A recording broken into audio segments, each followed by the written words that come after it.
तो hello friends, आप लोगों को मेरे चैनल में फिर से स्वागत है। तो आज हम लेकर आए हैं एनआईटी सिलचर। यानी एनआईटी सिलचर में टोटल कितने वैकेंसी आए हैं और किस किस पोस्ट पर वैकेंसी आए हैं। तो यहाँ पर बहुत सारी पोस्टों पर वैकेंसी आया हुआ है। इसका पे लेवल जो है लेवल 14 तक है। जिसका अच्छा खासा क्वालिफिकेशन है उसको लेवल 14 का होगा। जिस तरह का क्वालिफिकेशन है उस हिसाब से उसका लेवल है। उसका सैलरी भी उसी आधार पर फिक्स है।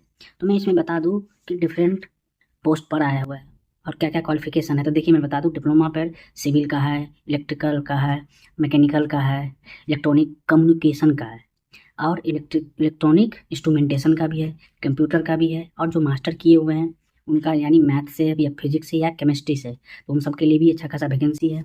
मैं बता दूं किन किन पोस्ट पर वैकेंसी है। तो देखिए, रजिस्ट्रार के पोस्ट पर वैकेंसी है, लाइब्रेरियन के पोस्ट पर वैकेंसी है, असिस्टेंट रजिस्ट्रार के पोस्ट पर वैकेंसी है, हिंदी ऑफिसर के पोस्ट पर वैकेंसी है, सुपरिटेंडेंट के पोस्ट पर वैकेंसी है, जूनियर हिंदी ट्रांसलेटर के पोस्ट पर वैकेंसी है, सीनियर टेक्नीशियन के पोस्ट पर वैकेंसी है, असिस्टेंट सीनियर असिस्टेंट के पोस्ट पर वैकेंसी है, टेक्नीशियन पर वैकेंसी है और जूनियर असिस्टेंट के पोस्ट पर वैकेंसी है। यानी टोटल इतने सारे पोस्ट खाली है एनआईटी सिलचर यानी आसाम की बात कर रहा हूँ मैं। यहाँ पर कितने क्या लगने वाले हैं वो चीज़ भी बताऊँगा, आगे देखते रहिए वीडियो। लेकिन ये बता दूँ कि इस पर लेवल टेक्नीशियन की बात करें या सीनियर टेक्नीशियन की बात करें, इसका लेवल 3 और 4 है। तो आप लेवल 3 और 4 में आप जानते होंगे कितना सैलरी अप्रोक्स आपको मिलने वाला है। और डिप्लोमा के साथ साथ आपको बता दें, बीई बीटेक भी एलिजिबल है इस पर।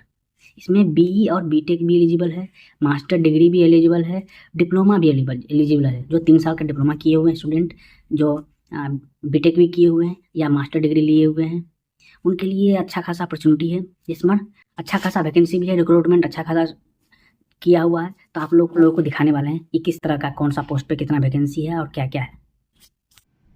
तो ये है आपका एडवर्टाइजमेंट जो आपका लिखा हुआ है national institute of technology Silchar यानी आसाम की बात कर रहा हूँ मैं। तो यहाँ पर देख रहे हैं, मैं राउंड कर दिया हूँ।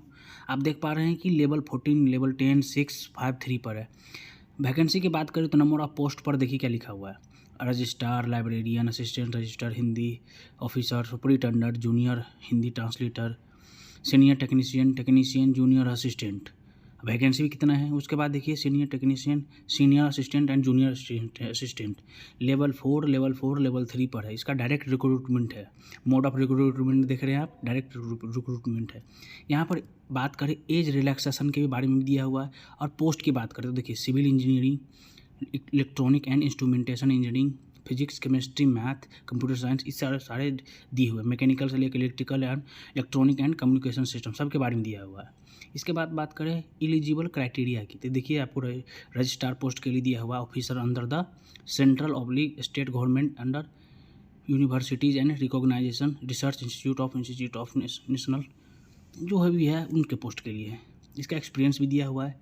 मिनिमम कितना है, 15 साल का एक्सपीरियंस चाहिए। ठीक है। इसके बाद है लाइब्रेरियन की बात करें तो इसमें से क्वालिफिकेशन क्या बता रहा है, मास्टर डिग्री इन लाइब्रेरियन साइंस इंफॉर्मेशन। अभी मैक्सिमम कितना परसेंटेज होना चाहिए, 60% मार्क होना चाहिए। एक्सपीरियंस इसमें भी है। उसके बाद डिजायरेबल की बात करें तो देखिए दिया हुआ है। असिस्टेंट रजिस्ट्रार की बात करें, इसमें भी मास्टर डिग्री है। उसके बाद हिंदी ऑफिसर की बात करें तो इसमें भी essential qualification master degree in recognization university in Hindi, क्या बोल रहे हैं, हिंदी एंड विथ इंग्लिश की बात कर रहा है। इस कंपलसरी है।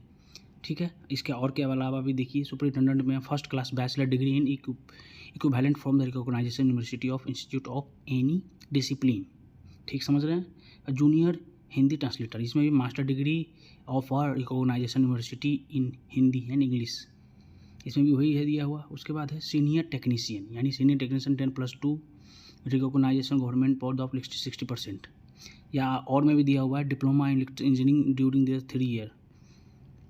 सीनियर असिस्टेंट की बात करें तो इसमें भी दिया हुआ है, ध्यान से पढ़िए। 10+ recognization university, minimum typing speed, इसमें टाइपिंग भी मांग रहा है।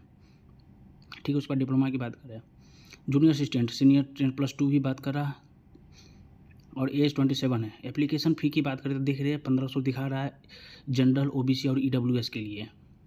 ठीक है। 750 रुपया दिखा रहा है SC ST और PWD candidate to be paid.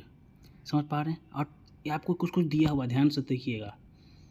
उसके बाद कुछ दिया हुआ ऑनलाइन कलेक्शन, एनआईटी सिलचर की बात कर रहे हैं। और यहाँ पर देखिए कुछ बता रहा है, all relevant document self attached, मतलब जितने भी ये अप्लाई करने के बाद होगा सबका फोटो कॉपी लगा कर आपको भेजनी है। Copy translation of the paid fee paid, जितना भी फी पेड किए हैं उसका भी स्क्रीनशॉट डालकर आपको भेजना है।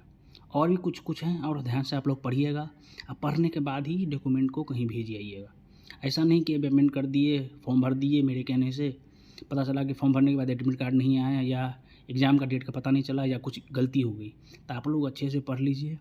कोई भी प्रॉब्लम हो तो कमेंट में बताइए कि क्या क्या बता रहा था। यहाँ पर देखिए फिर से एजुकेशन इंस्टीट्यूट दिखा रहा है सिलेक्ट टाइप कैटेगरी में, और स्टेट हो जाएगा आसाम।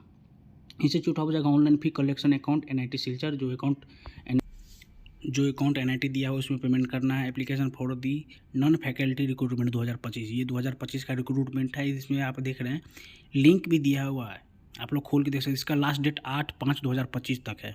इसके बाद मैं बता दूं, यहाँ पर एप्लीकेशन पोस्टेड फॉर नेम, नाम के साथ पोस्ट करना, जो आपको एड्रेस दिया हुआ है NIT सिल्चर